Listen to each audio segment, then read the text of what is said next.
You know, it is something for us to consider when we are looking at how to place them. So we will continue to improve on the model. We are not saying the model is perfect, but I think to a great extent, it is towards 95% in the right direction, and we will keep improving on it. Mongaro Richard, you have told me that by the end of your fourth year, your loan will be something like 240,000, right? And you're asking me, what will the new guys, what will be their loan after 4 years? It's going to depend on the course that they are pursuing. Let me tell you, Richard, you know, we have to be brutally honest with ourselves. The old model, the differentiated unit model, assumed that all courses were the same, and a course in medicine costs the same as another course in a different subject. The reality is that it is not. University chancellors are here, vice chancellors are here. I don't know whether university vice chancellors are here. Who is willing to tell us that there is a difference? Yeah? Yeah, they are here. There is a difference.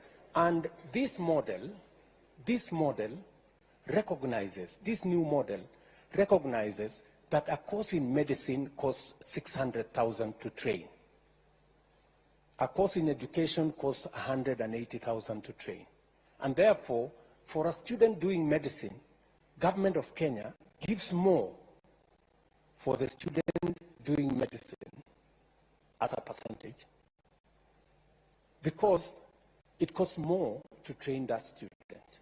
And if we don't give more to train that student, we will end up with a student who is, with a graduate who is half-baked, because we didn't give them the resources to train the student correctly. That is the difference between this model and the other one. So there is every reason why we have to interrogate this model. Let me ask, any vice chancellor who is willing to tell us, you know, don't worry about kusalimiwa. Sisi wengine tumezoea kusalimiwa kila siku. But you know, the truth is the truth. It cannot be changed. I want a vice chancellor who is here to volunteer. On, yes, Mwalimu, and you say which college you? Your Excellency, I happen to be the Vice Chancellor of Alupe University, also previously a member of the Presidential Working Party on Education Reform, and a member of the party that recommended this model. And we agreed, which you know, let's listen. You know, we are intellectuals. Yeah. You know, and intellectuals, you listen to reason. Yeah. You know, we are not a mob. We are people who want to reason. And I like what Junior here, Kisero, he said. He said, we want to listen, we want to challenge, you know, and we want to be part of the solution. So let us listen. And you can challenge what the professor is saying the same way you are challenging what I'm saying. I mean, it's the right thing for intellectuals. Professor. Your Excellency, I'm going to pick on a course in my university, which we are beginning in September, and that is a Bachelor of Science in Nursing. A Bachelor of Science in Nursing, in preparation for that program, we've had to spend almost 3.8 million to prepare equipment for nursing, even before we start. It's not the same as preparing students for teacher education, where I need the 4 walls, I need a micro-teaching lab, which does not cost even a quarter of what it will cost me to prepare a nurse. And indeed, the skills lab for nursing alone, even when Q was telling me I'm ready, they've still been given other things to buy, are going to cost me 1.67 million. So preparing a nurse is very expensive. And so we cannot have the same cost for preparing a teacher, preparing a doctor, preparing a lawyer, like the differentiated unit cost was doing. Indeed, colleagues and our students who are here, some of our universities were paying us 60% of our salaries using the old model. But right now, if I am able to get the correct banding for my students, Your Excellency, I'll be able to support even capital development within my institution within the next 2 years. And that is the truth of the matter. I will not have to beg for money and ask for money and wait for capitation. But I do take on board your concerns about the correct banding, so that there is a normal curve depending on how we deal with our students. So, Your Excellency, I will say all courses don't cost the same. And our students should appreciate that if we get this money and we don't do our best with that money, then we are responsible for what is going to happen. Thank you, sir. Thank you very much, Professor.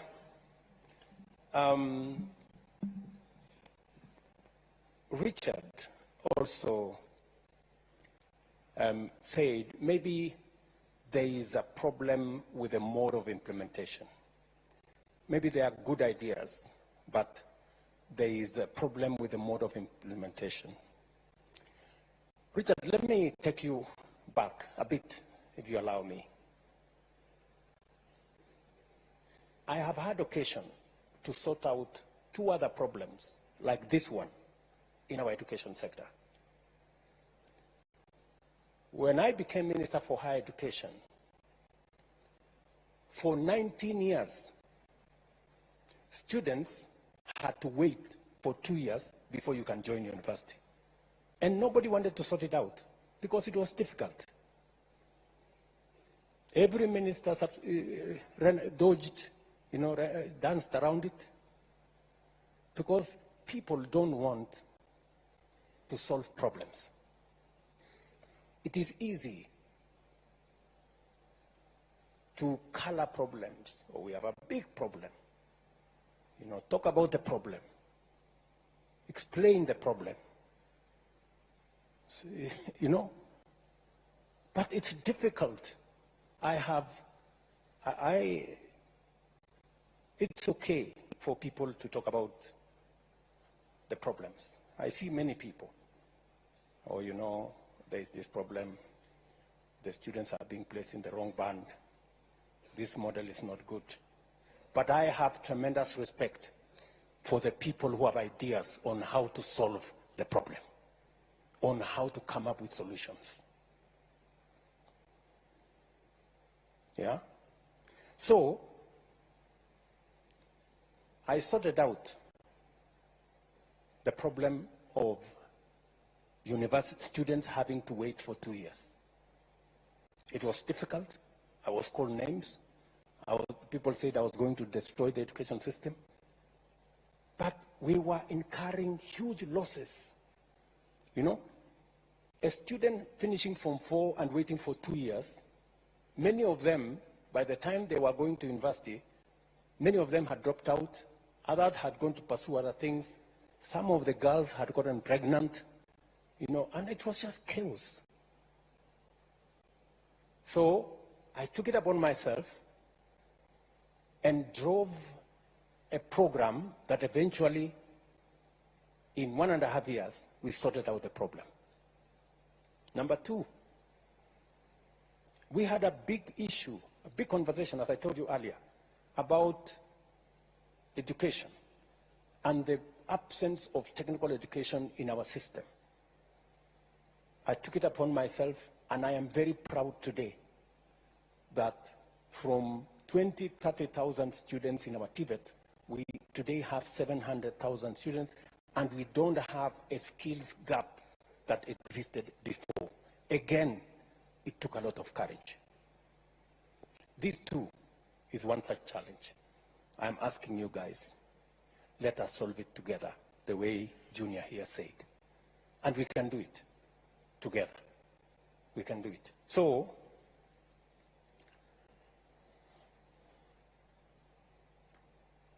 let me combine what, before I come to melody on lead disbursement, let me go with what Kisero Jr.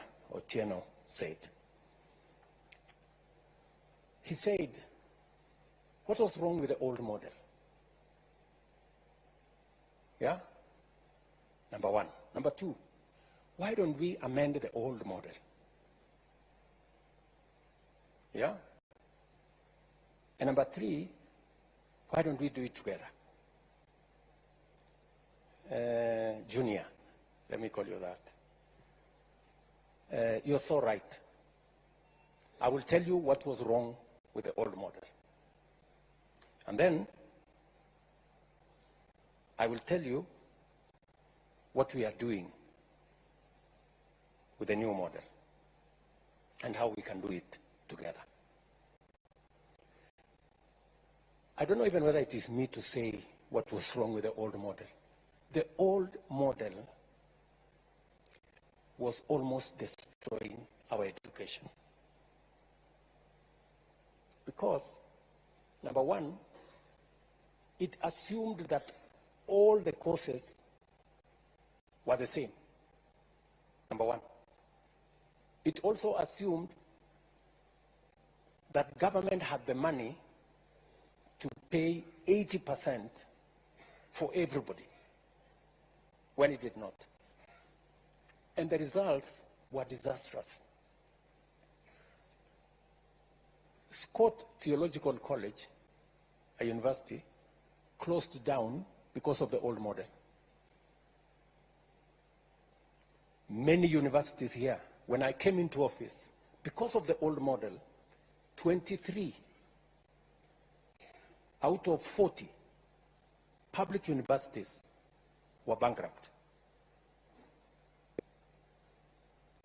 And if you are going to a university that is bankrupt, explain to me what kind of education you are going to get from a university that is bankrupt. Friends. And are there university chancellors here, vice chancellors here who know how serious that is? What was the situation? Yeah? Are they here?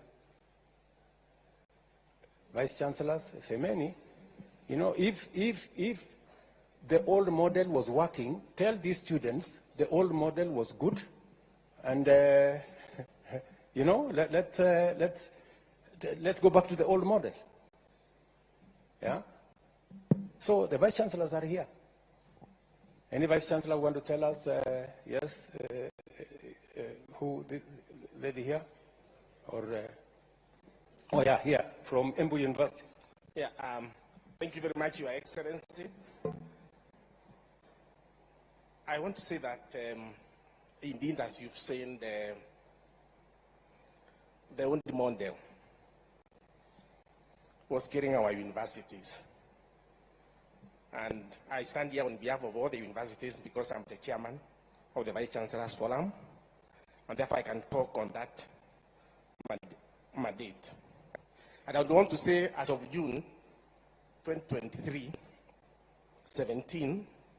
23 out of the 40 universities were technically insolvent.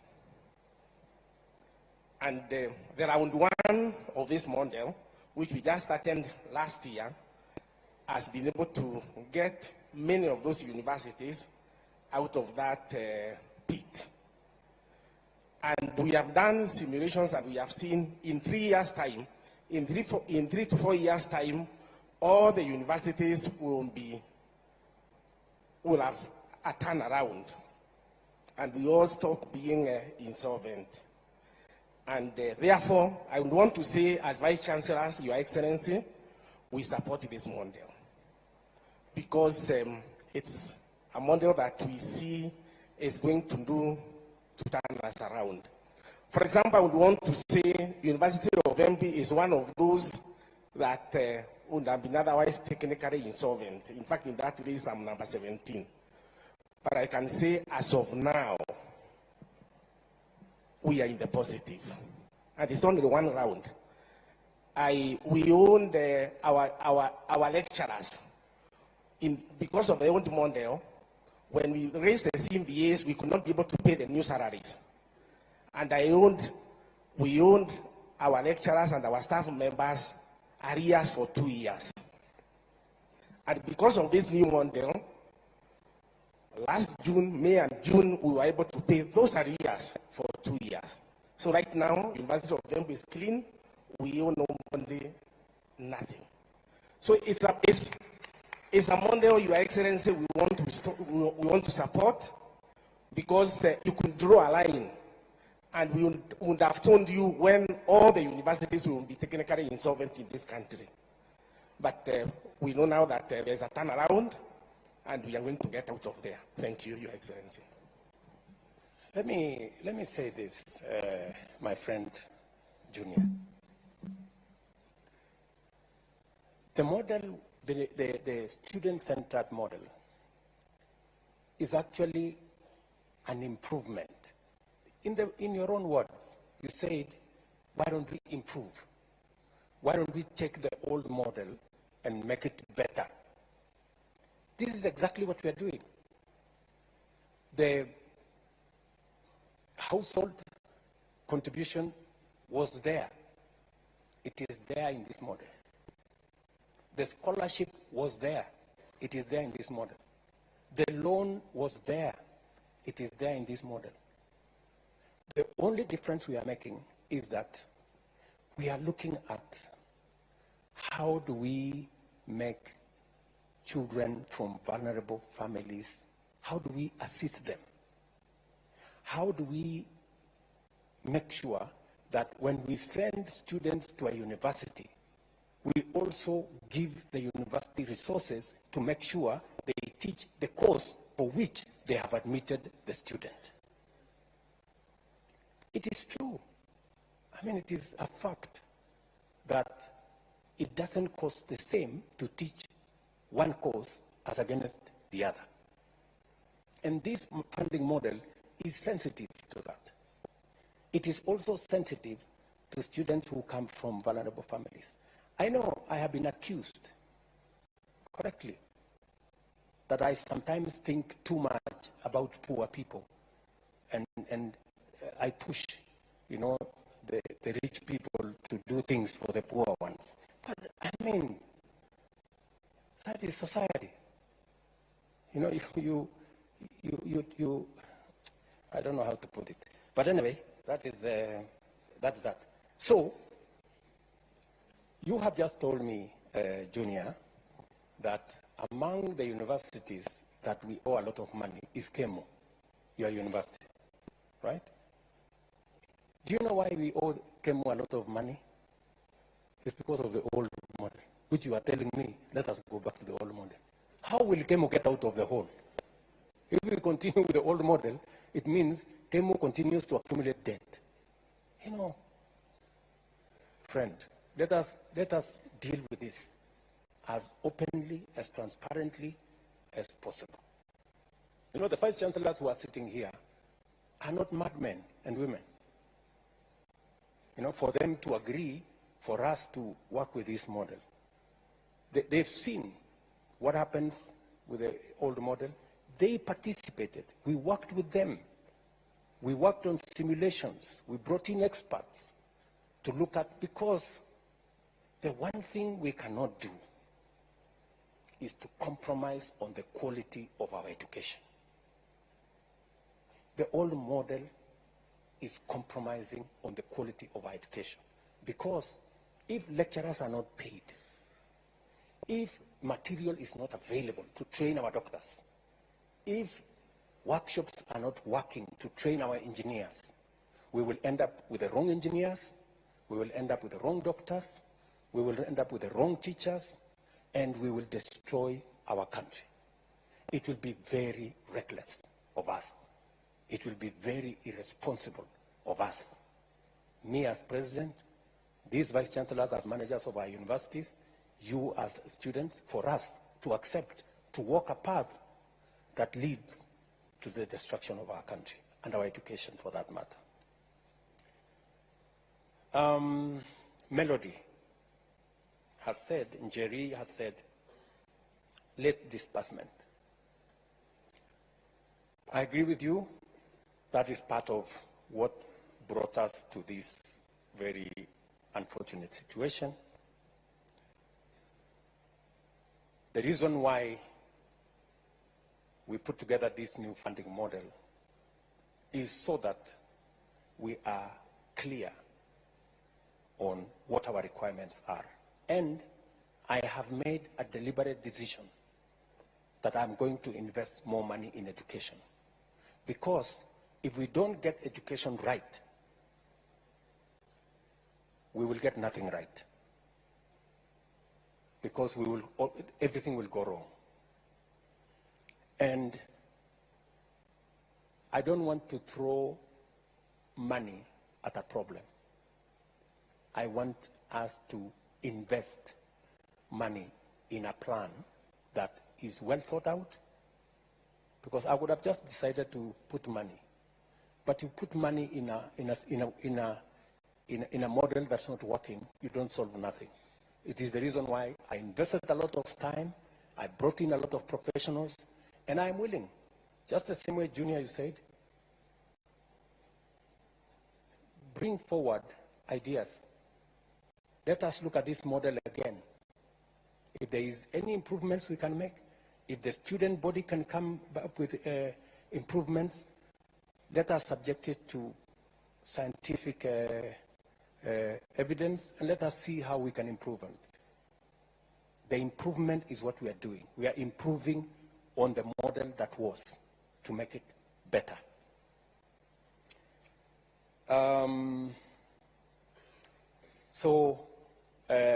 Njeri, we have taken time this time round to make sure that as we implement this model, it is tied to our financial resources.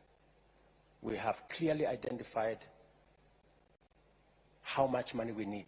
You know, we based the old model on assumptions, which assumptions were wrong and almost collapsed our education system. This time round, we are using empirical figures. That's why we are feeding them into our budget, so that we give the universities the money that is enough to teach every student for the course that they have been admitted. It is not necessary for us to tell a university, teach for us this doctor, and we have given them money enough to teach a teacher. It is not right, because they will not do it. And if they do it, we will end up with a half-baked graduate. Brian Waka, usalama. Umesema ya kwamba pale university mnataka usalama. Na nakubaliana na wewe 100%. Sasa sijui makarao nikituma hao pale, si mtawashughulikia kweli? I agree with you that sometimes the security situation in some of our universities is wanting, and it is a conversation I can have with the vice chancellors. If the vice chancellors can give us details of where they need support to make sure that the universities, our universities are safe, we are prepared to have that conversation. And if the student body can work with the vice chancellors and work with us so that we can identify areas that we can improve security in our colleges, that would be a good thing. I agree with you that an active student body that is representative of the student views and interest is necessary and is important. And I support the democratization of university leadership so that they can better represent the student body. You have also asked me whether I can establish a mechanism where I can directly listen to some of your views. I am happy to do that. If you can tell me what mechanism you want to use to engage with me. I think I have tried to engage with some of the university student leadership. Just make sure that when you come with that leadership that will engage with me, wasiende kusalimiwa kwa sababu sasa wanaenda kuteswa, so we can have that conversation. I think those are the issues so far. I can take another round of I think the lady here is, or there is a gentleman there, maybe, or the lady. Okay, the lady here. Thank you, His Excellency. My name is Marceline Mugesi from Muranga University. And mine is a suggestion and not a question. We have funds allocated to the constituencies to provide bursaries in the constituency level. Why can't these funds be given to help to increase the scholarship part and reduce the loans given to the students? Thank you. Thank you very much. There is a gentleman there. Maybe we can. A minute. Okay. Viva comrades, viva. Viva comrades, viva. I am Gishangi Gitonga, the JCOT Secretary General. And Mr. President, for the entire time I was sitting on this seat, it was becoming hotter and hotter for the simple reason that by every minute I'm receiving phone calls, because before I came here, I engaged my people from JCOT and they told me if I did not tell you the truth, they would impeach me. So allow me to be as candid with you as possible. Mr. President, my first question, and one of the biggest questions my people have been asking me, is why the rush? Why the rush in implementing a model that has a lot of technicalities? Why the rush? Because I am a financial engineer, and as you have said, the issue of the interest rates is determined by actuarial scientists. But the model in itself has a lot of issues up to this moment. So even if we had all these issues coupled together, you've given a lot of sad stories of people not making it to campus, of campuses such as the Scott Bible Institute being closed. But Mr. President, we have a lot of people being affected right now. While we were at Naivasha, Mr. President, once we left, we felt like rubber stamps. Naongea ukweli, comrades. For the simple reason that after that, a report was given in Naivasha. We had a summit in Naivasha around June. And the report that came out is that we had agreed to the model. And our comrades were really angry with us, Mr. President. So we felt at that point like we were being set up. Like what we are telling the people is just for formalities. And we have spoken in a lot of forums, Mr. President, but I believe you have already noticed that people are not clapping much to even the best of points, because there's a general tiresome. There's a general exhaustion among the people, because we are usually given a lot of promises. We will come to forums such as this, but we know that very little of it will be implemented. And Mr. President, we also know that corruption is the biggest public expenditure. And before you came into office, there were people you came into office with who had corruption scandals. But once they got into office, they became suddenly people of integrity. And Mr. President, in as much as we are discussing education, we know that the help decries of you've even told us, and it's also something I take issue with. While we were with you at State House, you told us that the debt was around 70 billion, or there was a time you told us 70 billion, a time came you told us private universities have 51 billion, and today you said 180 billion, and as a financial engineer, I'm finding it a little bit hard to reconcile all these figures, Mr. President. So you could also state it a bit more clearly over that. But the HELB and the PS of Education has told us severally that the public institutions had debts and all such kinds of stuff. But we have seen exposés on Twitter, exposés by the Auditor General, telling us that a chair somewhere costs 3.3 million, Mr. President. I will not rush to criticize anything of the sort, but you know that corruption is a big expenditure in this country. What is your administration doing to ensure that corruption ends in public institutions? Mr. President, you are using 9 beaters to classify people. Once again, I'm a financial engineer, and I take keen interest in numbers. You use 9 factors to classify people. Now, explain this to me. We have a parent earning 25,000 shillings, and the firstborn has made it to JKUAT to do financial engineering. But this family has 7 people. It has 6 siblings under the person who has made it to financial engineering. So, under what category does this person fall? Let's even say it's 50,000. This person lives in the CBD at a place where the life is very expensive. So, under what category does this person follow? Or will we have the same thing repeating itself of that girl who was looking at the people with graduation gowns? Because the firstborn, yes, made it to campus, and they found the new funding model, and they appealed because they were placed in band 5. But unfortunately, as you've heard, we have, let me confirm the numbers, we have 26,000 appeals. And also as a financial engineer, I know that not all appeals usually go through as they ought to because of the system glitches. Mr. President, kindly explain to me where this person should land, because among the 9 beaters, the issue of the siblings and probably the dependents around that family, because some of these families adopt people not because they have too much, but because they have compassion on the people in the society who the government is unable or unwilling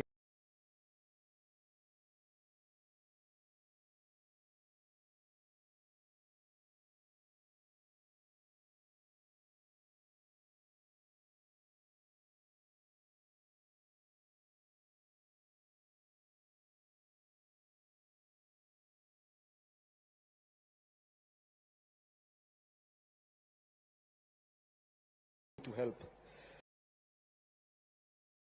Mr. President, we also have the issue of a defunct KUSO.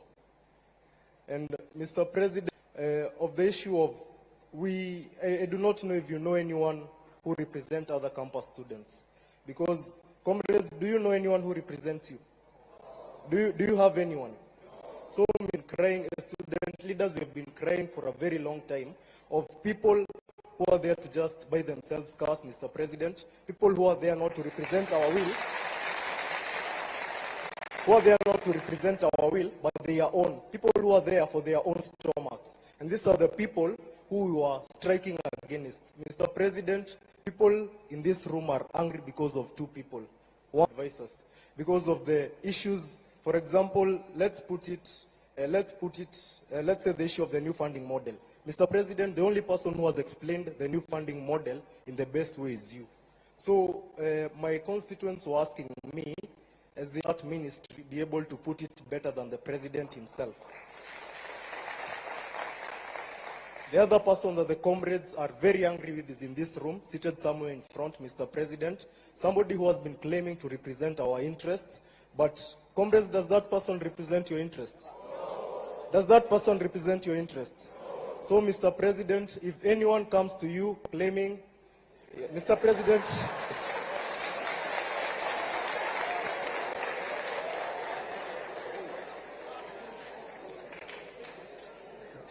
the comrades are telling me to tell him to walk out, but we are here for peace, Mr. President. So, I would want to put it as straight as possible and to be as brief as a cock on a hen.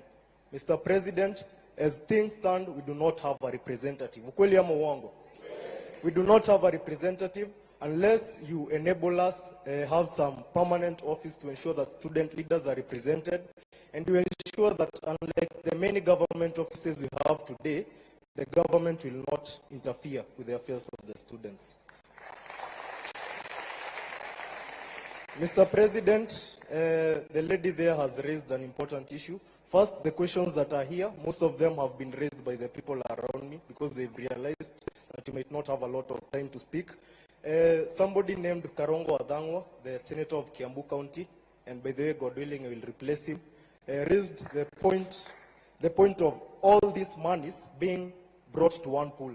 The MC has a bursary, the woman rep has a bursary. Probably, if it was not for a very little chance, the chief might be having a bursary. Mr. President, the entire structure that represents us, and by the way, we also feel overrepresented as Kenyans, and that is one of the reasons we are demonstrating, Mr. President. We have 22 CSS, we have CASs, we have permanent secretaries, and all these people have budgets and they have salaries, but I'll put that aside, Mr. President. So these people have bursaries. And then to get a bursary, you must know somebody in the country that we live in. You've said that you feel for the poor. You've said that you are blamed for feeling for the poor, and somebody opined that we are all politicians and we all got elected through public relations. So, Mr. President, if you really feel for the poor, kindly address that issue. We have been with you in several forums, and you've said that you are not afraid to bite the bullet, to take the bull by its horns. Mr. President, the MPs will disturb you. Just a minute. I've been sent by a lot of people. You have cut my time a lot of time. So, Mr. President, these MPs will bring a lot of issues. Somebody said that once you remove the CDF, people will not be vying for these positions because they go there for their stomachs. Ukweli ama uongo? Mr. President, kindly consider that, because that will be a legacy. And actually, if you are able to do that, Mr. President, in 2027, I will personally have no issue electing you. So, Mr. President, address that issue. And finally, Mr. President, I feel like there are a lot of discrepancies in what in the numbers that you are being given. For example, you've said that the professor from Alupe, who proposed the new funding model, has spoken about the person doing teaching, the other one doing law, the other one doing medicine, paying the same fee. But we are student leaders here and we are students. Is that the truth? No. Under the differentiated unit costing, does a teacher pay the same amount as a doctor? So, Mr. President, we kindly ask that such small things be reconciled, because these are the things that make people strike.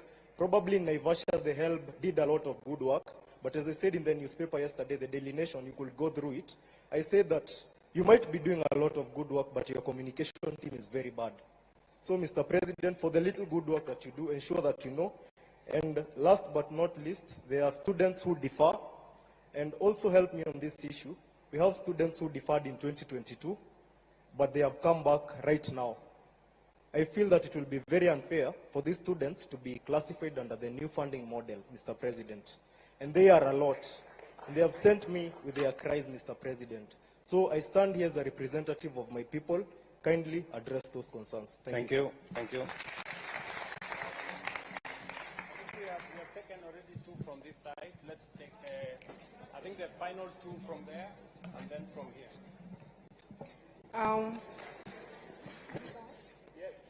My name is Mwangale Agneta Nafuna, Director of Social Affairs and Special Needs Moi University. Allow me to recognize the presence of my Vice Chancellor, Professor Sanga Koske. One major issue that is really disturbing me while sitting on that seat is that we all know that in this country we have a bigger number of people who are poor. All of us knows that, right? I am very much devastated to hear that only 12% of the whole population of the students in this country are placed in Band 1. If we really, Your Excellency, can do something about this, we can appreciate, because there is no point of giving 12% of the whole population to Band 1 and expect that the other people will just have to appeal. Why would I say this? It's because when giving 12%, you knew very well, or the team knew very well, that you have a lot of poor people in this country. So at least they will have at least given a bigger percentage to these people, and at least consider also those people who are earning maybe middle or who have bigger salaries. I believe that in this meeting where we are seated, we have to be having at least 50% of the whole population placed in either band 1 or 2. Then the little number of people in this country who at least can acquire what they need in life to be placed in those other bands. At least 50%, so that it can strike a balance. Number 2, Your Excellency, as Mongale, I believe that you really wish well for our university. And I know very well that you have the interest of those people who are needy in this society of Kenya at heart. And I would ask this for elaboration kindly. The other day, the directive was given that students will just go join to university, then, like, without even paying anything. Like, let's reason out, how will it be when students are in university? Yes, they have not paid the money, they need services. We have workers, we have lecturers, and all other stakeholders that really need to be paid. Of course, there are basic services that you really need in our university. So, how are the university going to manage this? If I said I only need a clarification. Then, Mr. President, I will also need maybe some explanation on this, the placement. Of course, everybody is saying the funding model is the brilliant thing that has ever happened in this country. But now the problem is its implementation. In a case where, of course, we have parameters to place these students in band 1 to either band 5. But now how is a kid, maybe whose parents have separated informally? Of course, lately we are having a lot of broken marriages and everything. Of course, you can find sometimes even children end up remaining on their own, or maybe staying with their grandparents. As a student, or as this kid, how are they going to present themselves? How are they going to defend themselves when it comes to their placement? Because they don't have anything to show. Thank you, Magineta. You have asked 3 questions. I think it's only fair that we stop there. Thank you very much. Maybe we can give one more person up Mbele, or yeah, maybe this guy at in front here. Yep. To His Excellency, Mr. President, all protocols observed.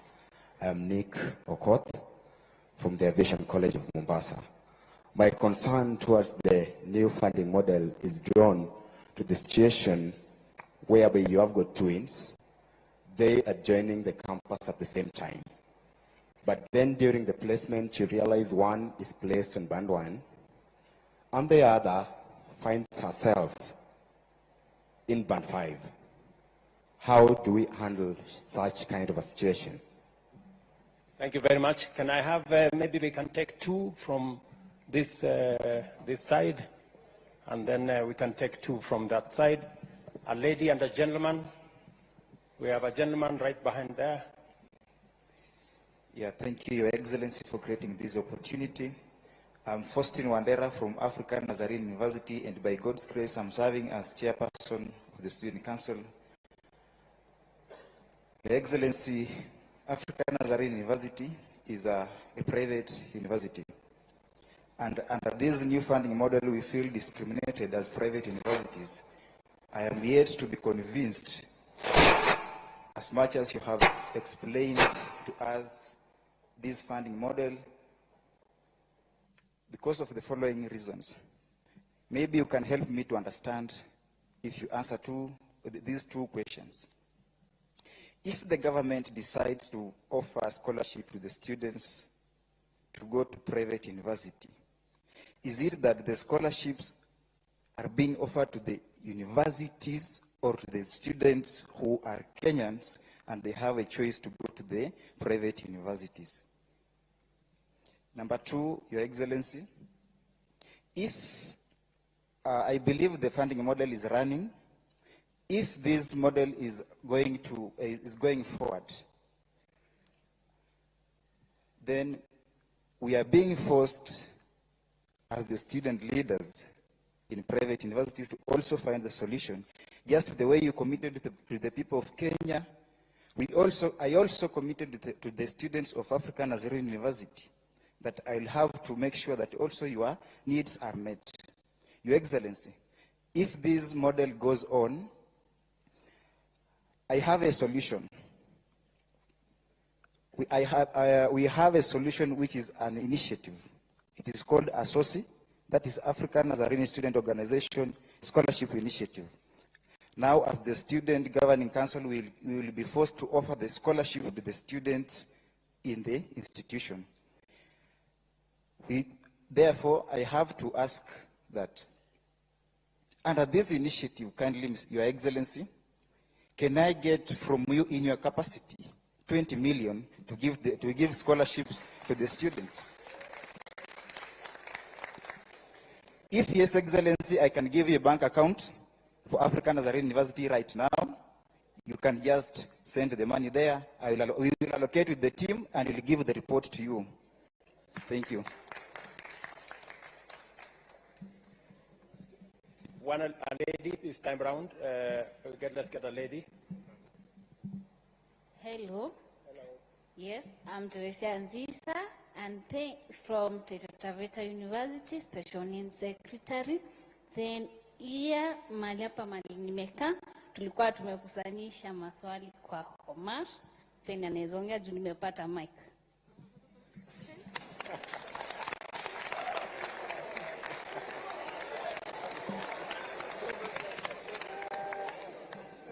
Comrades, wisdom.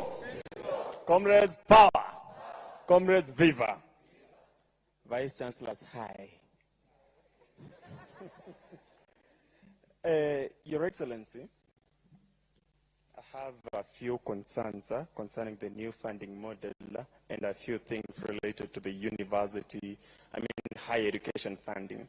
And I'll start right away by talking about the students who do the intra-school transfer. You know, once comrades, the Form 4s, or a student is done with the Form 4 education and therefore the COOPS portal is open for application of the courses and the universities, they are not aware of which courses. They are not aware of maybe which courses to apply for, and therefore they opt for any course. And they believe that on reporting to that university after the placement, they'll get to change their courses. But now this has become a problem because on changing the programs, the funding, I don't know the funding board or the government, an example of the 300 students in Pony University who transfer their courses, and therefore, up to now, their fee has never reflected. And I have a problem with why should the entire cost of the program reflect in a student's portal instead of the household obligation? The household contribution. Now we get to know that the government, due to failure to release the funds to the universities, these students are not able to do their exams. These students cannot access the university services. These students are held back from enjoying the privileges of the university, just as other students. I'd really love to hear you respond to that. Secondly, in Naivasha, with the PS, though she gave you a contrary opinion or conclusion, she told you that we agreed to everything and we said that the model is really working, which was not true. Actually, we told her that for this model, if we have to stick to the new funding model, let us do away with band 4 and band 5.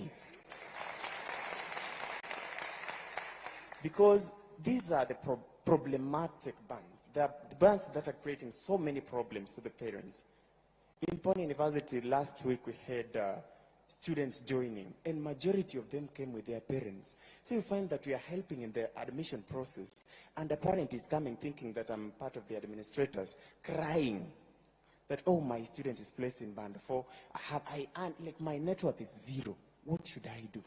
Na anatoa machozi. Really, Mr. President, I thought this government is for Mama Mboga and mtu ya Boda Boda. So what do we do to search, or rather to help such parents and students? Number 3, you said that if students can propose better ideas to make this model work, then I'm a social scientist. I can offer one. Now that my wise colleague there said that we have so many bursary kits in different dockets, starting from the MCA up to the presidential. Your office also has a bursary. I don't know if that is true, but you know it yourself. So if we can constitute it into one kit and make education completely free, or reduce the cost of programs, that will be very appropriate, and this model will work. Number 2, I asked myself, now who sits back and decides that now this program is going to cost this much? Who? I think the Vice Chancellors and you know better. Do we have a fixed figure that should be the, hii lazima tu hii cost of hii program, for example, medicine should cost this much? So we can reduce, right? So if we have a reduced cost of programs, and let's say, for example, you have those, maybe the impossibility of band 4 and 5 being done away with, now we have band 1, 2 to 5. We have students in band 1 paying nothing, band 2 paying nothing, band 3 paying something, band 4 paying something a little more than those in band 3, and band 5 paying that way this model will work. Mr. President, I can assure you. Thirdly, we've talked about the corruption in the institutions. We have this seat. Mtu akikwambia this seat costs $1 million. That's crazy. We have this thing called a procurement act or procurement something.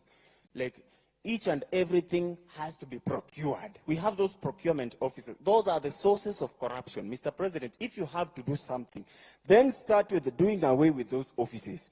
How the hell can we have a seat here costing $1 million when we know the actual price? So can we have the procurement act done away with? Thank you, Mr. President. Thank you very much, my friend Omosh. Is that your name? Omosh? Omash? My name is Omar. Omar. Okay, Omar. Thank you. Let's take 2. I am informed that we are running behind time, but I will take 2 more. Yes, my sister? Okay, Kalen Karemi, the Vice Chair of the East African University. Mine is on what you have said about the private universities. For example, let me give you a case of myself. I studied in the village a day school. Let me recognize the school St. James Kiarida. At that time, when I managed to get a C+ to join the university, but when I was going to apply through the COOPs, my C+ could only admit me to a private university. So you find most people, the cluster point is high for the public universities. And yet, they will be, when they are going to apply, they will be placed in the private universities. And you have said you can't offer the scholarship. Right now, for me to pay the 19,000 that I'm paying in the private university I am, my parents are really struggling. That is for a fact. What if that parent of that student in the same case as mine, who is in a day school, is going to pay the same 80,000, 90,000. With that student manage, that the student can't manage because the cluster point for the public university are that high. So what are you going to do about the cluster point? And then I'll go to question on the burden. We say, for example, a Maasai who stays at Narok. That person owns 100 cows. When I'm going to apply for that as where I studied in a day school, I'll be placed in band 1. Under 100, you sell that cow for 50,000.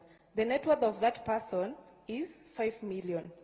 And that person will be placed in band 1.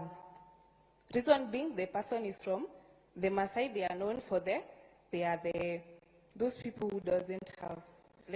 Sorry to say that. Sorry to say that. And yet, when that person doesn't have a KRA to feel about the parent when applying for the help or whatever, and yet that person net worth is 5 million, and that person will be placed at band 1. And then there's a case, someone from JQuad said that person is earning 25K. Are we fair on that? Yes, that is my question on the cluster point and the... Thank you. Thank you, Karemi. I think we give this chance to a gentleman.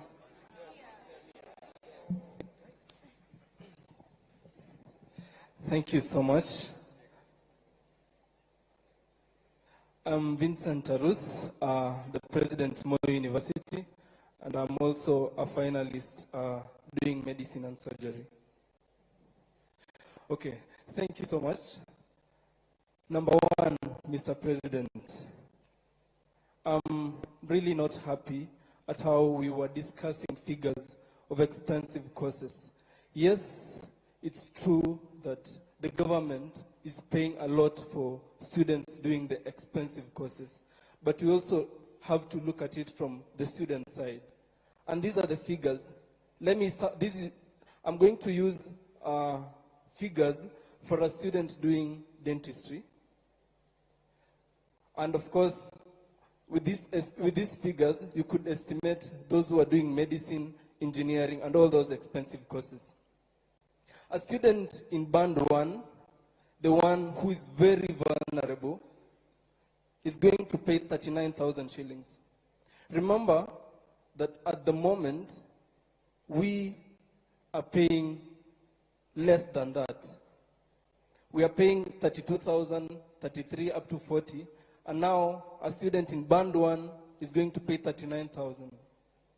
My cue, the conception of the new funding model is on the basis of assisting the poor.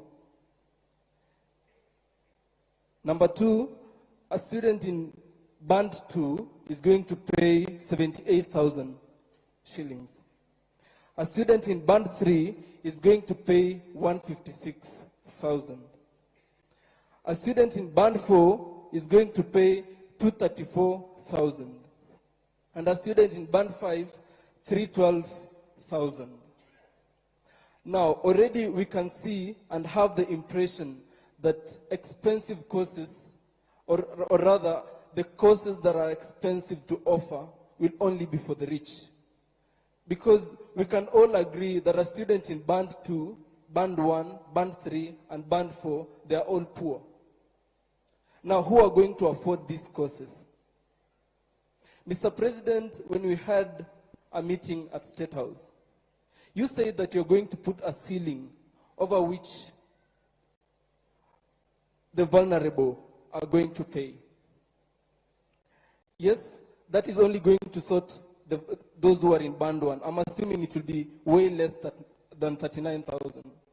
Now, we have sorted those ones. What about the majority? Because, Mr. President, the majority of students are in band 4 with a figure of 47%. If I can use figures of last year's group. These are the figures I got from HELB, that of 113,000 students who applied, 47% are in band 4.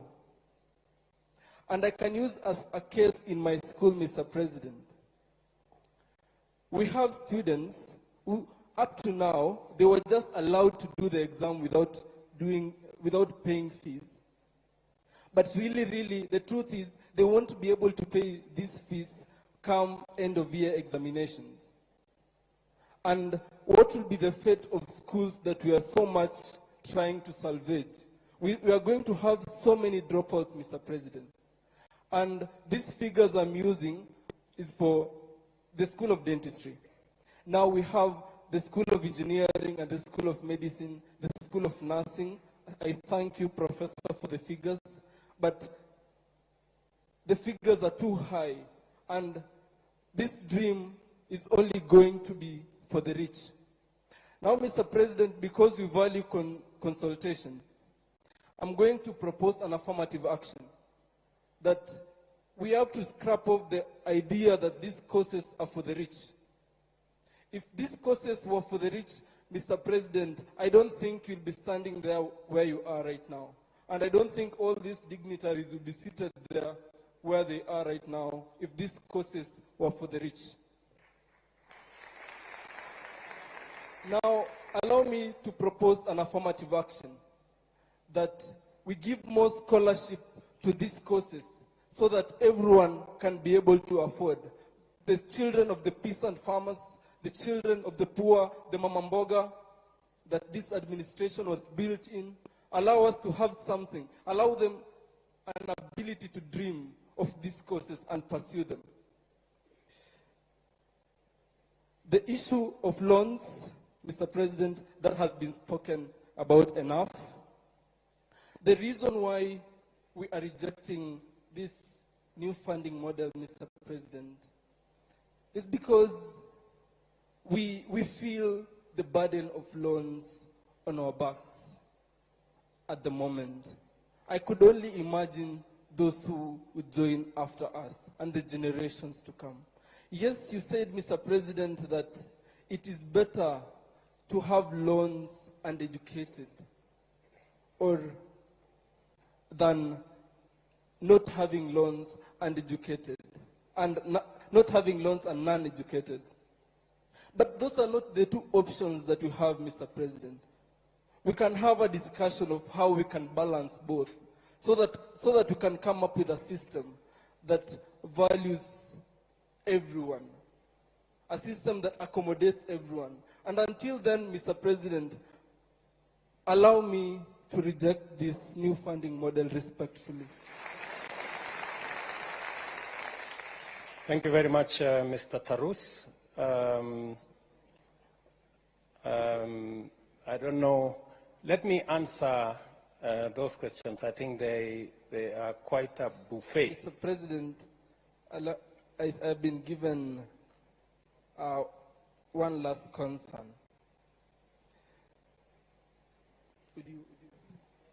Okay, it reads, yes. Please, okay, the issue of student independence and admin stepping on student leaders. I think this is addressed to all our vice chancellors, the management of our schools. Kindly allow student leaders to run the activities with the autonomy that they deserve. Thank you so much. Thank you very much, Mr. Tarus. Let me start with Mongezi from Murang'a University. I think,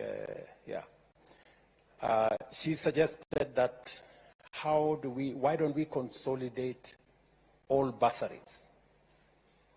The ones for the MCA, Member of Parliament, Women Rep, Governor. Somebody suggested that I have some bursary. I don't have. Just for the record, I don't have any bursary kitty. In fact, when I was Minister for Higher Education, there was a bursary at the ministry. And that bursary used to benefit people who have connection. The CEO of Help then knows. I said that bursary should be transferred. It used to be 100 million shillings every year.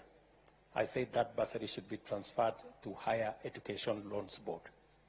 In fact, it is the money that began the capitation and scholarship for our Tibet institutions.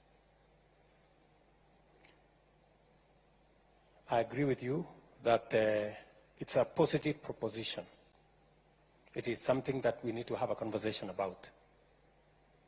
It is something that I will engage governors about, because in our constitution, it is the counties. Once money has been given to the counties, I have no authority as president to decide for the counties. But I think a national conversation that consolidates all these bursaries, and then we see how far it can go towards making our education affordable, is a very positive conversation. I am ready to engage in that conversation and provide leadership in that conversation. My good friend Gishangi from JKUAT has asked me, why the rush?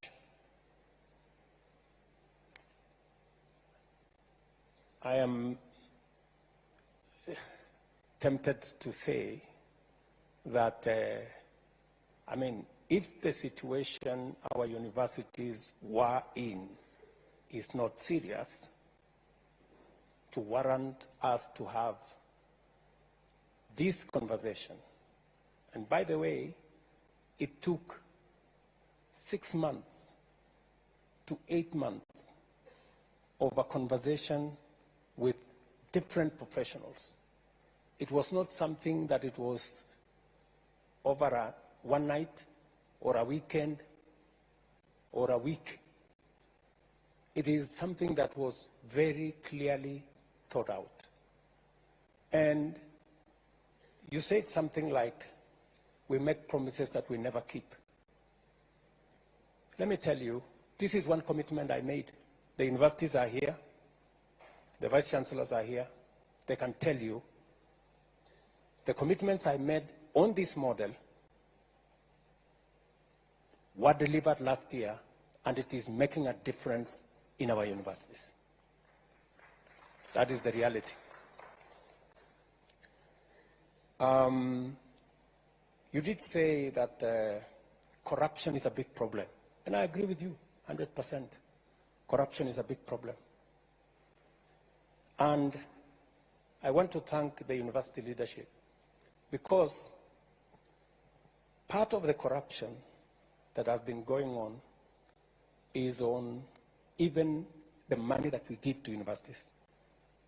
We decided that we are going to go using technology. I'm very happy that the university leaders accepted that we use technology. Unfortunately, our secondary schools and primary schools took us to court.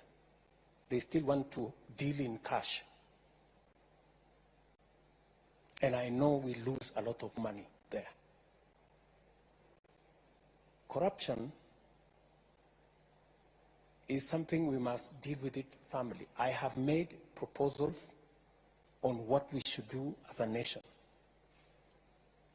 I have had conversations with the Chief Justice. I have had conversations with the leadership of Parliament on what we need to do on legislation to make sure that we deal with corruption. But we can also, corruption is not just about jailing people. It is about putting systems in place that make sure that corruption doesn't happen. And one of them is to use technology to make sure that we are sure of what we are doing. And that is what this whole system and what we are doing with HELP and what we are doing with COOPS and what we are doing with our universities is all about. I have made it very clear, and I have asked sometimes we investigate an incident or a corruption case, and people rush to court, and we are given an order. You cannot investigate so-and-so. We have situations where we have been told you cannot charge so-and-so. They've gone to court and obtained an order. We must deal, we must interrogate corruption so that we make sure that we deal with it from all angles. You have given a case of when somebody has 50,000 or earns 50,000 or 25,000 and they have siblings in university.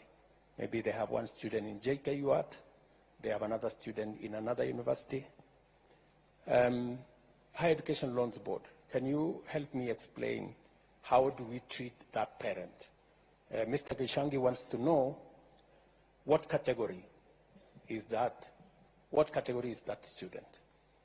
Can you help me? Thank you, Mr. President, for this opportunity. I'm not working for HELP, but I am a member of MTI Task Force and a lecturer at Laikipia University. My name is Dr. Alex Kibet, and I'm going to explain my understanding of this MTI.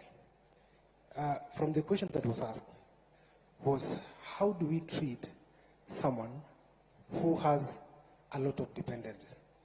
And from the questions that an applicant is asked is, how many dependents do you have? And the main reason why you're required to give that particular response is so that the MTI can be able to calculate a per capita of that particular household before, which is going to be used as an input for determining your score, and which is going to be used as an input for your final score that determines where you will be banded. And maybe to just say something, Mr. President, as an addition to what you have said. They have indicated, or you have indicated, that there are 10 indicators that show, or that are used, or that work as a variable. There are actually 10 super variables that are used to determine your level of need. But in reality, with each super, there are several other sub-indicators. For example, a family structure, for instance, which is, it has a variable on, you have both parents, you have a single parent, which is a mother, a single parent, which is a father, all the way to someone who is an abandoned child in the street. And all of them are taken care of.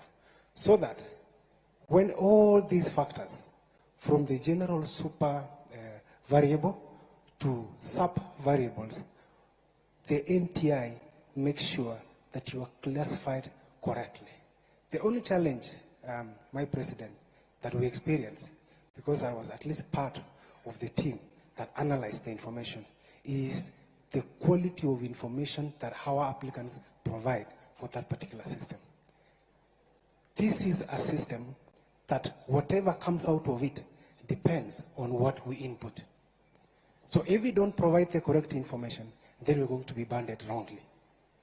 And because we are coming from a point that this is a new system, one of the recommendations that we gave to HELP and higher education was, please leave a room so that if there is anyone who may have submitted wrong information, can still re-provide an information that can be used for reconsideration.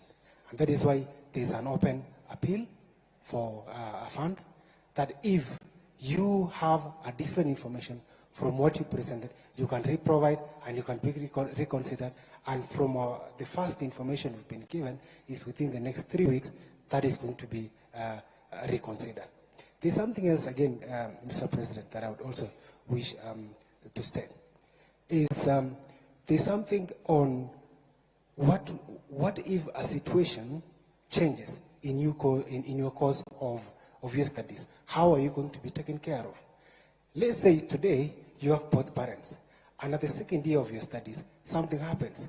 Again, that is a factor that during our task force we considered and said, if a circumstance change, like your parents, guardian loses job, your parent loses job, you lose parents, you can re-provide the information that please reconsider my banding or my categorization so that I can have a space or be treated where I am supposed to be.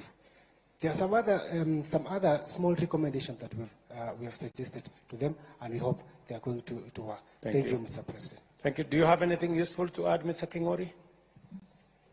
No, Your Excellency. I think Dr. Kibet has said it well. Okay, thank you very much.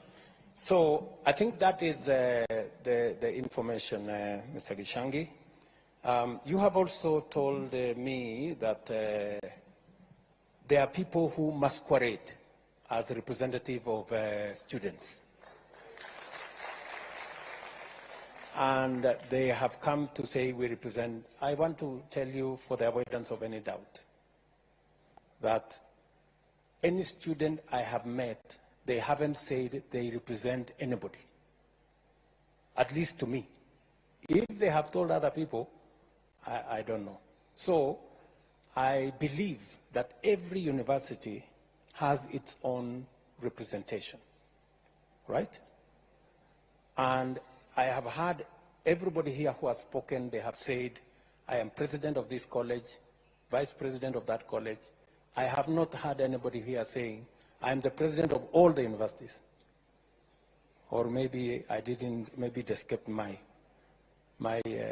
thinking, my listening.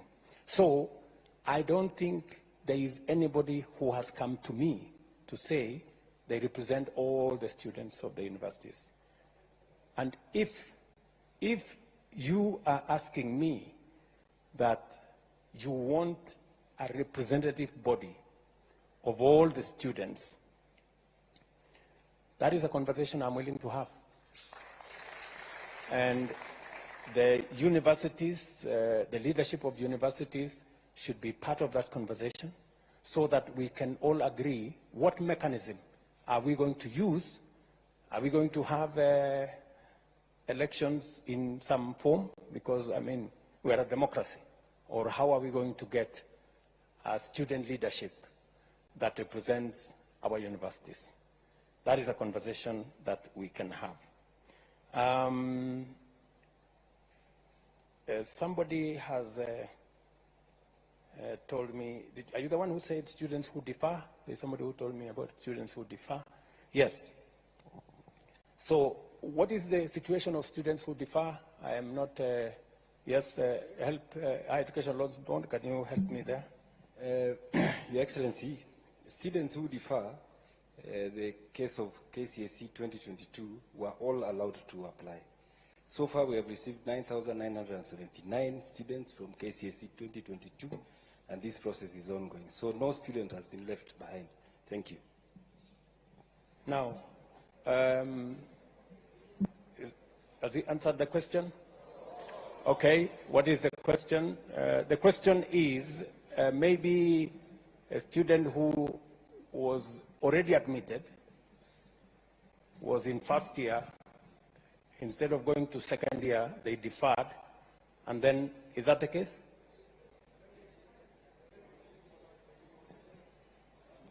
Okay, okay, which model? Are they coming, okay, I think what the question is, those ones who you are now considering, are you considering them under the old model, or are you considering them under the new model? They are being considered under the new model. Yes. Yeah. Because the model started considering students from KCSE 2022. If you are from the previous years, that is KCSE 2021, 2020, and the previous years, then you fall into the old model. Thank you very much. Now, my good friend Gishangi says he wants to replace my friend Karungo Dangwa. I wish you well. I know you have said that if I behave well, you might consider your vote for me in 2027. But Mr. Gishangi, I want to tell you that my focus is not in 2027. That's not my focus. My focus is in transforming Kenya. That is my focus. You know, there is always, you know, a belief that we must focus on the next election. Good people, there is more than the next election. We need to do and make the right decisions for Kenya now. if we make decisions merely because we want to be popular, that's how we get ourselves into the kind of situation our country is. That's where we end with our universities in so much debt, because we are unable to make the decisions that will get our universities out of trouble. My sister, younger sister, Agneta, I like the name, by the way. Agneta, she's wondering why is only 12% considered in band 1, when actually majority of the people in Kenya, or a big portion, are poor. You know why, Agneta? Many of the children of the poor don't make it to university. That's the problem. And that's what concerns me. I explained to you, that the most disturbing thing is that the children of the poor are not in this conversation. And that is why, and it really bothers me, that is why I made the decision that I am going to hire the largest number of teachers. I am going to put more money, invest more money in those schools where the children of the poor are, so that we give them an equal chance for them to be part of this conversation. I know it's not a very popular thing, but that's the correct position. That's why I'm going to hire another 20,000 teachers, God willing, by the end of this year. The same way I hired the 56,000, to send them to all these day schools and schools in those rural areas and all those day schools, to make sure that the children of the poor also make it to get to the university, so that they can come and sit here and have this conversation with the rest of us. That's my position. Let me also say the following. You have told me, and I agree, you're very sympathetic to my case, that we have said, let the students be admitted. Let all the students be admitted, even as we sort out the issues of how much they are going to pay, how much the households are going to pay. And we have said that, recognizing that it is something we must do. You have said, how then are the universities going to pay? If the students don't pay, if the households don't pay, how will the universities survive? How will they pay for the essentials? Agneta,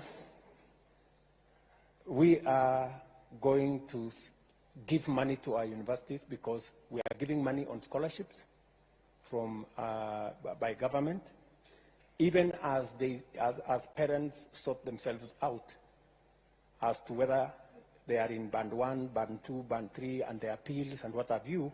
As that is going on, we are going to support the universities to make sure that the courses and learning continues from the government support that comes as scholarship, and also from our Higher Education Loans Board. They are here. They are going to be forwarding the money that is on the loans aspects to the universities as well. So that's how we are going to support the universities. You have said something about there are some situations that marriages break, and I think the two gentlemen have already answered that question, that if your situation changes along the way, you are free to bring back your new status so that you can be reconsidered accordingly.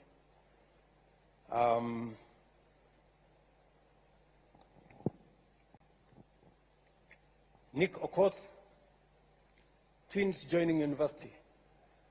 Higher Education Loans Board, if we have twins joining university, what is the situation? There was a question when they were filling the form, and they were asked, do you have a sibling joining university or TVET college? And if they said yes, they were supposed to input either the ID or the index number if they were minors. And that goes into considering yes. where they are placed. Yes, because we score them up to 100, and that will give them another 29 points to move towards Band 1. Okay. Faustin Wandera from Nazarene University. You told me that you feel the universities are being... I have tried to explain that the private universities have sponsors, they have endowment funds, they have scholarships from different other avenues, and considering that we also know that there are students there who deserve support from government, we have made the same loans available to students going to public be available also to students in private universities. I'm very happy that you have ideas on how we can make the scholarship work. I am willing to listen to those ideas.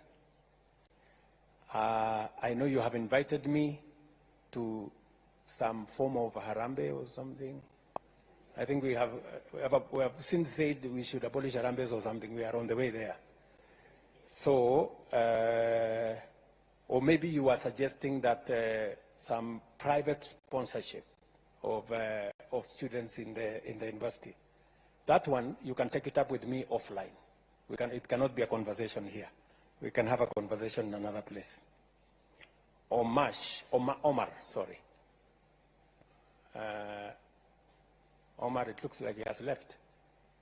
Oh, you're there. Okay, you put on,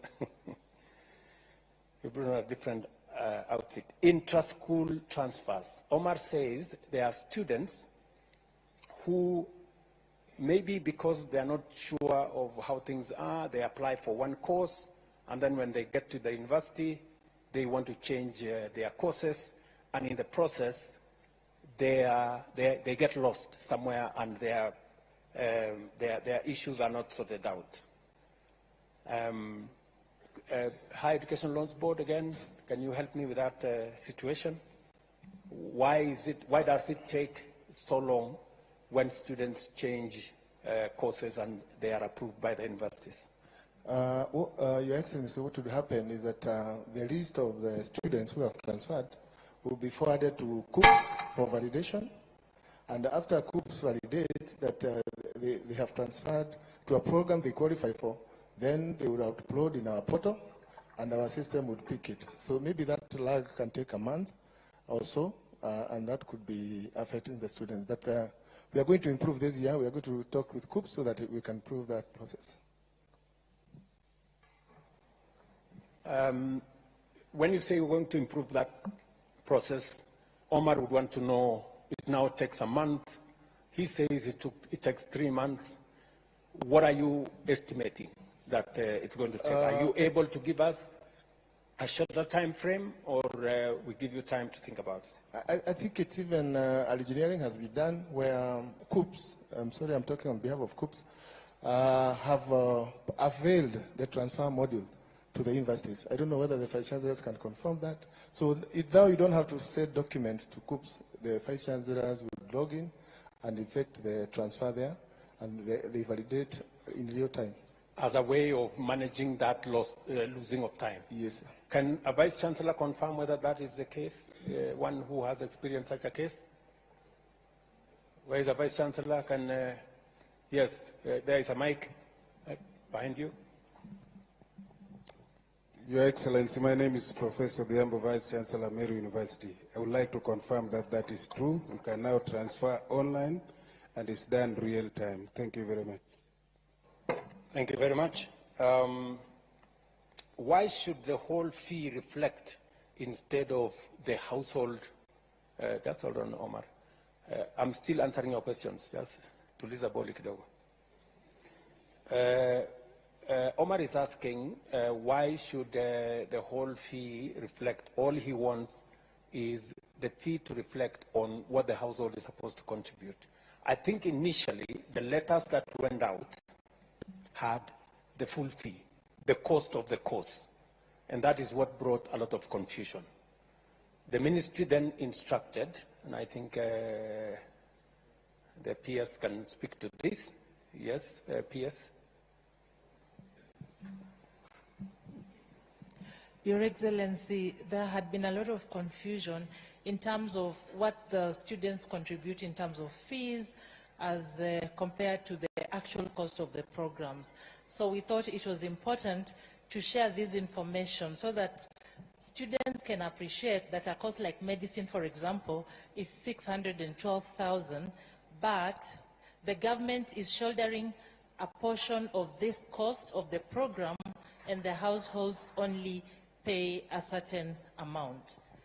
But Your Excellency, we've been in conversation, and when we realized that was a problem, we withdrew the letters, and we have released new letters that just indicate the amount for the household to contribute. Thank you. Thank you very much. I think initially, Omar, what the point was, you know, sometimes people don't appreciate where we're coming from. I think so there was an attempt to say, okay, this course costs so much. The government is going to pay so much. You're going to get loan of so much. And the household is going to pay so much. Unfortunately, many people misunderstood that and said, okay, the cost costs 600,000, that's what I'm supposed to pay.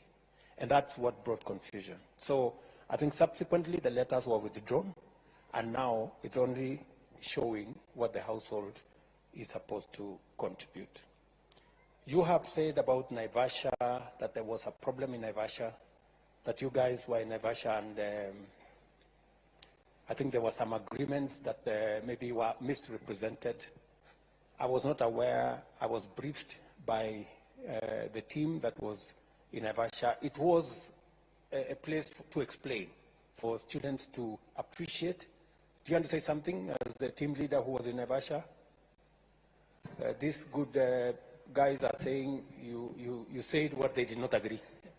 Your Excellency, one of the issues they raised is that they wanted the MTI reviewed, and that's why we put in place the task force in which we have representatives from the Higher Education Loans Board, Universities Fund, Vice Chancellors, as well as lecturers with specialist expertise, and they have been working on that MTI.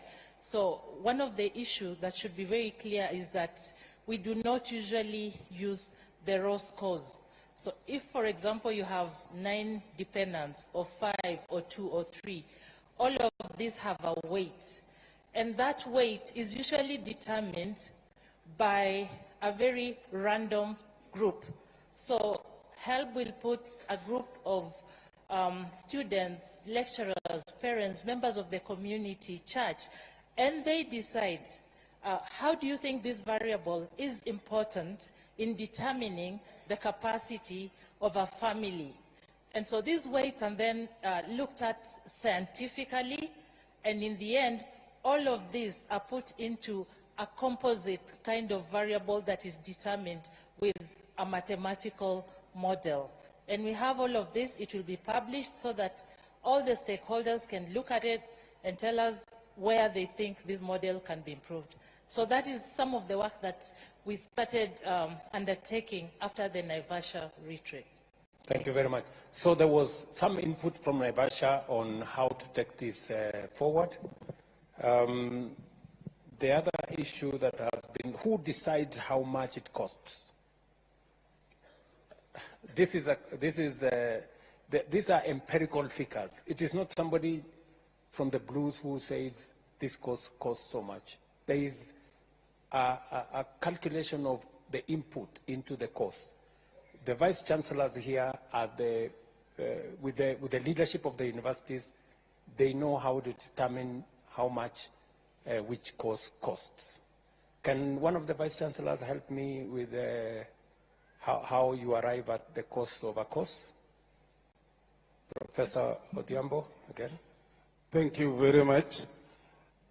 When a student comes to university, say to do medicine or engineering, look at a course like Introduction to Electronic Engineering, then you'll have to put a teacher that is going to teach that course. And you'll have to compute how much you are going to pay that teacher, maybe within 45 or 50 hours. There will be a technologist, a technician. Again, you'll pay that person. There will be the need of equipment that are going to be used. You'll have to cost them. The students will go for practicum or practica. They'll go for industry experience, and the teachers will have to follow them. You have to cost all this. Of course, there are other things like the electricity and all the rest. Now, the sum total of this will inform you the cost of running that course. And that is how we get, now for that engineering, perhaps there are 15 units in a year or in a semester. So once you get all that, you have the total cost, maybe it comes to 280, maybe it comes to 612, maybe it comes to, like it is a financial mathematician who was there, maybe it comes to around 275,000 for financial engineering. That's how you get it, and that's what now become the cost of that program. Thank you, sir. So there is an empirical determination of these courses and how much it costs, and we just have to be realistic to it, that that is what it is.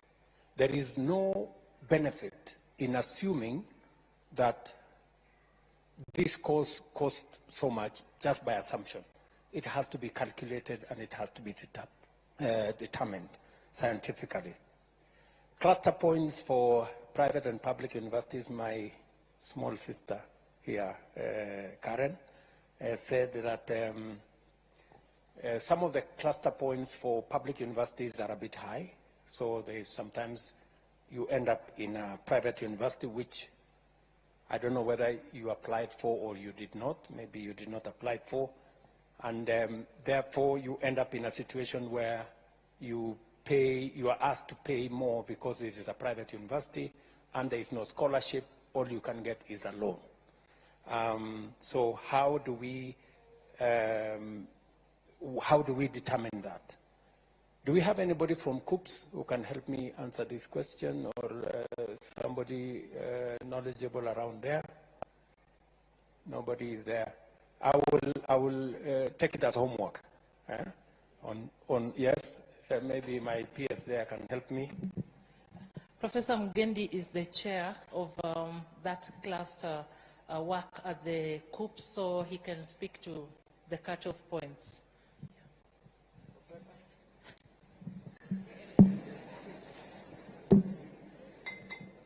Thank you very much, Your Excellency.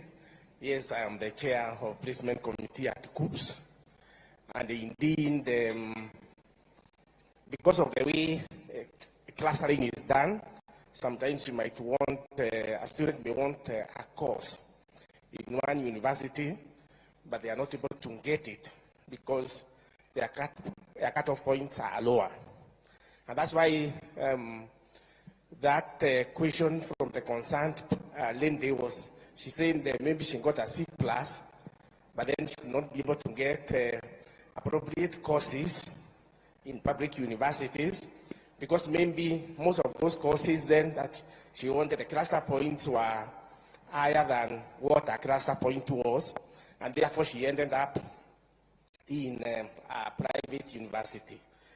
But for private university, again, Your Excellency, the student must have chosen to go to those universities.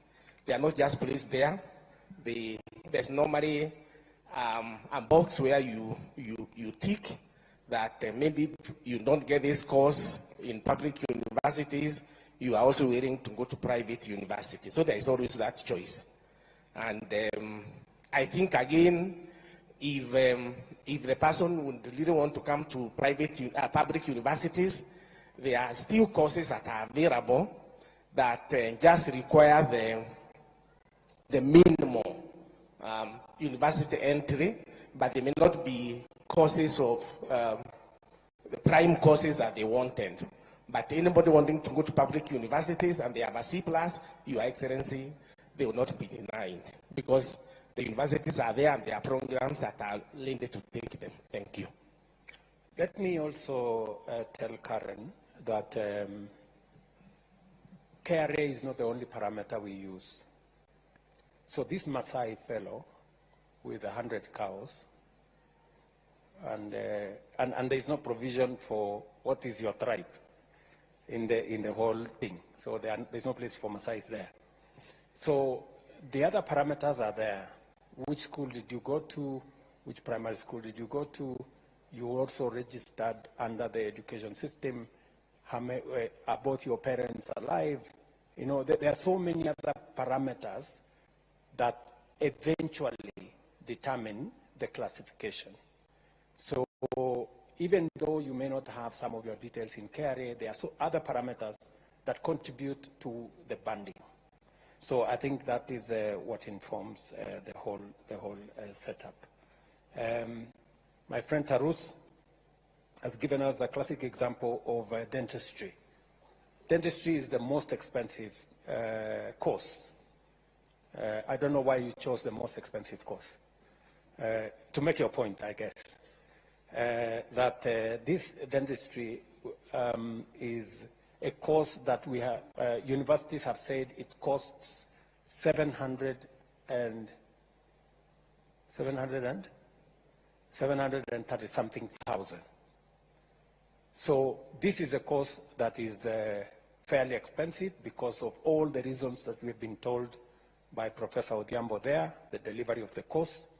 And what are we going to do to make sure that we don't lock out children from vulnerable backgrounds from this course? We have to strike a balance between teaching the course at all, because we actually run the risk, Mr. Tarus, if we continue the way we are continuing, we run the risk of not teaching that course at all, or having a half-baked dentist, because we have made him to pass exams, and yet we haven't trained him enough. So that's a balance we have to strike. And you remember when we engaged, I told you this is an area of improvement that we may consider. What about the expensive courses? How do we have a ceiling on making sure that those coming from vulnerable backgrounds have a ceiling that does not exceed what they can pay? But let me also say the following, Mr. Tarus. You also know that students in Band 1 get an upkeep of 60,000, up from 52,000. Students in Band 2 get 55,000 as upkeep. We have also raised the upkeep for all the categories, because we also know that some of these students from these vulnerable backgrounds, they sometimes contribute to their own education if they have sufficient resources coming out of the student upkeep.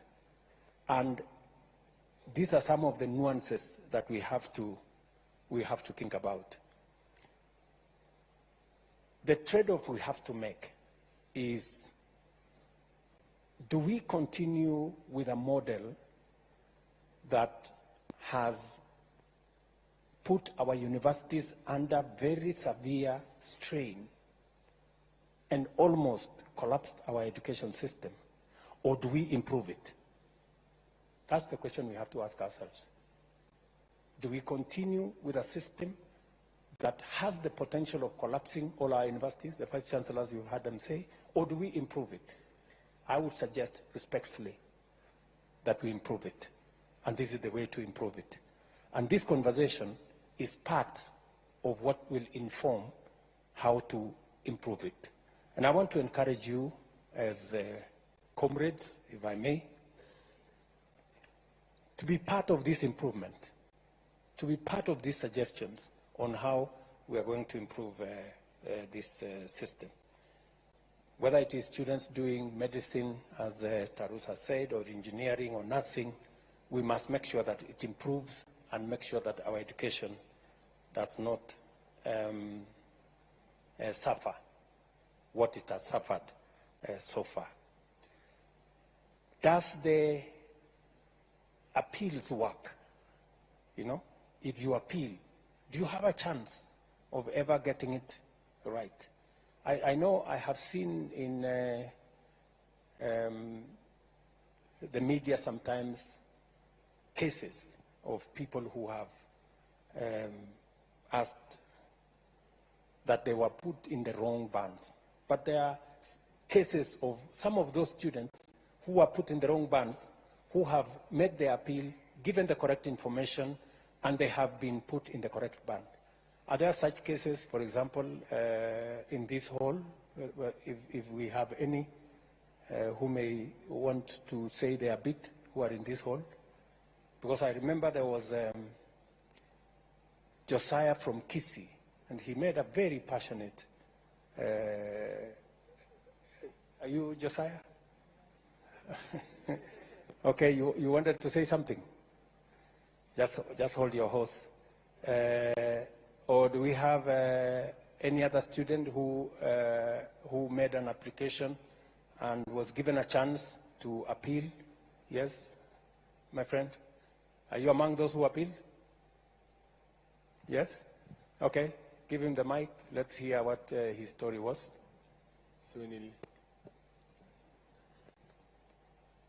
nili-apply nikawekwa band 3, nikafanya appeal, nikawekwa band 2. What was the issue, for example? Were you told what the issue was? I wasn't told, so tuliambiwa to reapply, and you reapplied. Who initially? How had you applied? Who had applied for you? I applied through the cyber, and I filled out the details correctly. And then during the appeal, you have to write a better reason as to why you're appealing. And then you were reconsidered. Yeah, I was reconsidered and placed in band 2. So how long did it take? Like a week. A week? Yeah. 1 week. Okay. There are some other people who have applied. There are others who have taken in some of our suggestions, and we have seen them progress. Now, good people, I am told it is 10 p.m., 10:10, and we had time up to 9 what? What was our cutoff time? 9:15. So we are an hour late. So let me conclude by saying the following, that I have listened very carefully to, yes, my friend, you have something to say? Give him the mic. Yes, thank you, Mr. President, for giving me this opportunity to talk. So my question was about my institution there at TUK. So when you were coming to launch the S block at the Technical University of Kenya, you told us that there was the land that is behind the Kenya Poly, that is the Technical University of Kenya. You told us that that land belongs to us, and nowadays I see that land is used as a parking space by some people we don't even understand. So kindly can you clarify how that land went?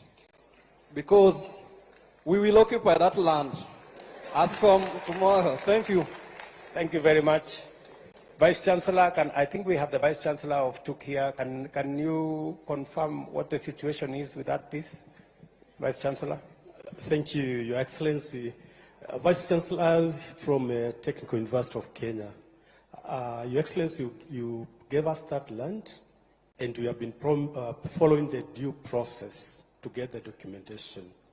I told my students not to occupy the land because we need to have the title deed so that we do the right thing. And I want to appreciate that, Your Excellency, my student led by my president who is here, Alex, we've been talking to them. It's true, there's a team that made a fence and they started parking there. And the students said that the president said this is our land. And we have written letters even to your office through the head of public service to that effect.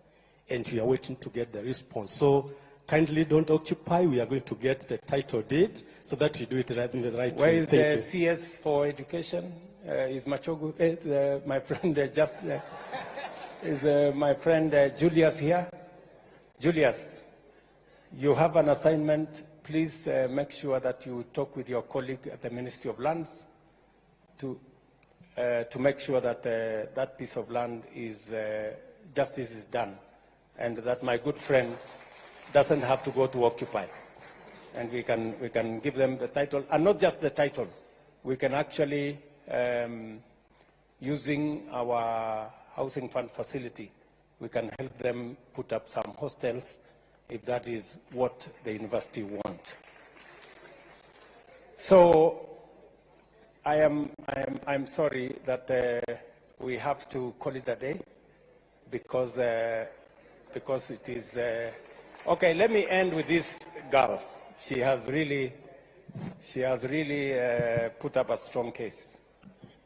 All protocols observed, itikati zote zikiwa zimezingatiwa. My name is Honorable Sang Linda Chepkoech from the Strathmore Law School. And Mr. President, I must put down my book to say something. It has always been my dream to meet the president. And today, I've met you, but keep quiet, I want to say something, eh? Mr. President, when you entered this hall, I was watching your steps. And when we came in here, we could see there are seats that are white. You've worn, beginning from your coat, you've worn white, and at the end, it's white. So from far, starting point, and to the end, you are wearing all white. Mr. President, it means peace. Please, look into this new funding model. Mr. President, look into it 3 times, look into it, and ensure it favors everyone. Most of us here are from vulnerable backgrounds. We are just in some schools because of purposes and because of our mouths. Mr. President, look into it. Please, Mr. President. Thank you. Thank you very much, my dear. Thank you. So I think let us, let's leave it there. I know the ladies want to say something, but because of time, what maybe we could agree on a way forward. And let me suggest one, that this has been a very healthy conversation. I must say that you have enriched my thinking. You have given ideas that give a suggestion on the way forward. I value every suggestion that has been made here. Many people here have given suggestions on how we can make it better. My good friend Junior here said that let us improve on what has been there, make it better, so that our universities can move forward and all the students can look at the model positively. You have said that there are certain reconsiderations that have to be made. We have all the vice chancellors here, majority of them. We have my staff from the Ministry of Education. We have people from Higher Education Loans Board. We will take into account the issues you have raised. Beyond the funding model, you have told me about matters to do with fighting corruption. You have told me about how we create better representation for students in our universities. You have told me about all the other issues. They are very important issues to me, and I will look into those issues. Let me propose a round of applause for all those who gave wonderful suggestions. Tuwapige makofi. And to all the good guys who attended this, and forgive me those who did not have a chance to speak. I will make another occasion available for us to be able to engage on this model again. Asanteni sana. I wish you well. Take my greetings to your comrades and colleagues in your universities. And I wish you well and see you soon. Asante sana. Why don't we put our hands together for His Excellency? Please, let's give him a round of applause. That's almost quite a number of hours right there. Your Excellency, thank you very much. I'll request that now we be upstanding as we allow His Excellency to exit. But I'll request all students, please maintain your